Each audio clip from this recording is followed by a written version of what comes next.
नमस्कार. गुलगुले म्हटलं तर बऱ्याच जणांना लहानपणीची आठवण येईल, कारण पूर्वी अशा वस्तू खाऊ म्हणून घरी केल्या जायच्या.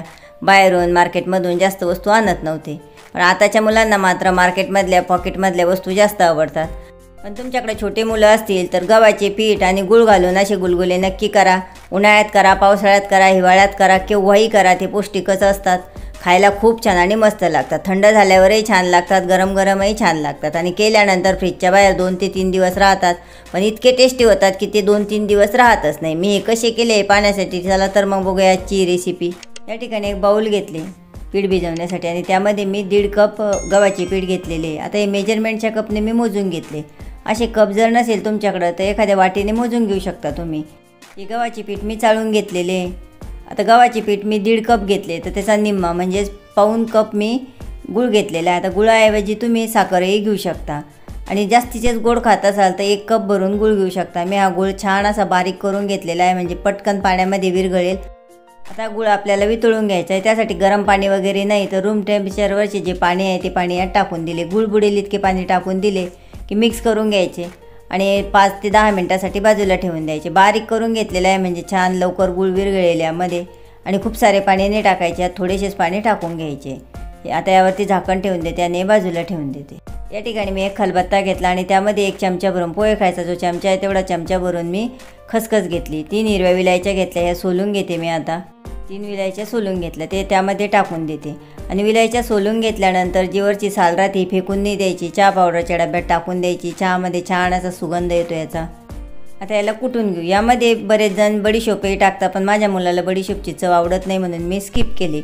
आता तुम्हाला एक खसखस वगैरे टाकायची असेल तर टाका, नाही तर फक्त विलायचीही टाकली तरी चालते आणि काहीच नाही टाकले तरीसुद्धा खूप छान गुलगुले होतात. आता यामध्ये कुटून घेतलेलं सर्व साहित्य टाकून देऊ. त्यासोबतच मी पाव चमचा मीठ घेतलं. गोड पदार्थ असला तरी मीठ टाकायचं, मिठामुळे चव छान येते याला. आणि चिमूटभर खाण्याचा सोडा घेतला. आता हे सर्व साहित्य छान असं मिक्स करून घेऊ.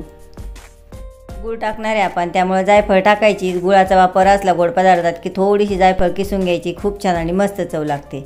आता हे बघा गूळ छान असा विरघळला आहे, पाणी तयार झालेलं आहे. आपल्याला हे गाळून यामध्ये टाकायचे आहे आणि थोडेसेच पाणी आपण टाकलेले होते.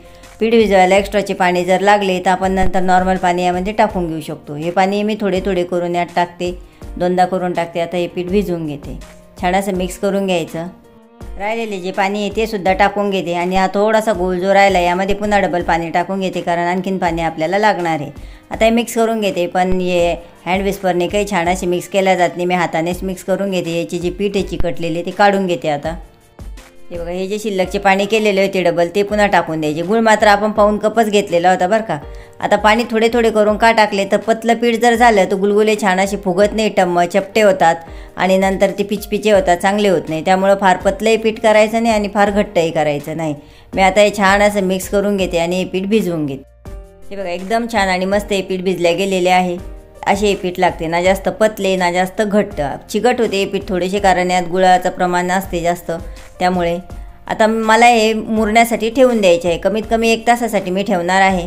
तुम्हाला वेळ असेल तर 1.5-1 तासही ठेवू शकता आणि वेळ जर नसेल 10-1 मिनटातच लगेच हे गुलगुले करायचे असेल तर मात्र याला छान असे एकाच दिशेने फेटून घ्यायचं. 5-1 मिनटं फेटून घेऊ शकता तुम्ही, त्यामुळे छान असे गुलगुले होतात. मी मात्र ठेवून देणार आहे आता हे झाकण ठेवून यावरती.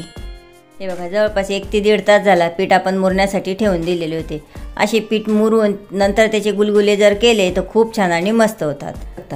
आता तुम्हाला हे 1-1.5 तास ठेवायचे जर नसेल तर एकाच दिशेने फिरवूनही घ्यायचे आणि गुलगुले तळायच्या आधी यामध्ये हा जो चमचा आहे पोहे खायचा त्या चमच्याने 2-1 चमचे कोमट तेल यात टाकून घ्यायचे. आता आपल्याला गुलगुले तळायचे. हात असा पाण्याने ओला करायचा आणि त्यानंतर गुलगुले ह्या कढईमध्ये सोडून द्यायचे अशा पद्धतीने. आणि फार मोठाले गुलगुले नाही सोडायचे, छोटे छोटे सोडायचे. ते तळल्यानंतर टम्म फुगतात आणि थोडे मोठाले होतात. मोठाले जर सोडले तर आतमध्ये कच्चे राहतात. आणि गुलगुले टाकेपर्यंत गॅस एकदम कमी करून घेतलेला होता. त्यानंतर मिडियम गॅसवरती गुलगुले छान असे तळून घ्यायचे. फुल गॅसवर जर तळले तर मात्र आतमध्ये कच्चे राहतील, वरतूनच डार्क कलर येईल. फक्त मिडियम गॅसवर तळून घेतले तर आतपर्यंत छान असे गुलगुले तळले जातात. हे बघा मिडियम गॅसवरती एकदम छान आणि मस्त असा कलर येईपर्यंत मी हे गुलगुले तळून घेतले. म्हणजे आतपर्यंत छान असे तळल्या गेलेले आहे, कच्चे वगैरे राहत नाही. आणि छोटे छोटे टाकलेले आपण फार असे मोठालेही टाकलेले नाही आहे, बघू शकता. आता हे असे काढून घेतले, थोडंसं तेल निथरलं की त्यानंतर एखाद्या चाळणीत वगैरे टाकून घ्यायचे. टिश्यू पेपर असेल तुमच्याकडं तर त्यावरही ठेवू शकता.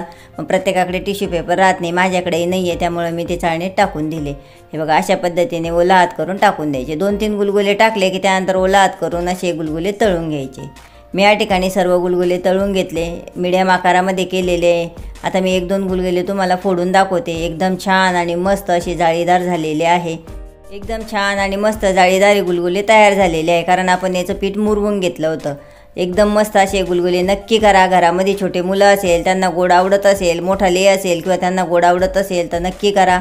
फ्रीजच्या बाहेर हे गुलगुले 2 ते 3 दिवस राहतात आणि फ्रीजमध्ये तर 4-5 दिवस राहतात आणि थंड झाल्यानंतरसुद्धा खूप छान आणि मस्त लागतात.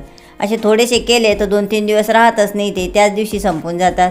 तुम्हाला ही रेसिपी कशी वाटली नक्की कमेंटमध्ये सांगा. आवडली तर नक्की लाईक करा, तुमच्या जवळच्यांना शेअर करा आणि चॅनलला सबस्क्राईब केले नसेल तर प्लीज सबस्क्राईब करून त्या शेजारील बेल आयकॉनवरही प्रेस करायला विसरू नका, म्हणजे तुम्हाला माझ्या अशा रेसिपी बघता येईल आणि माझेसुद्धा सबस्क्रायबर वाढायला मदत होईल. खूप खूप धन्यवाद.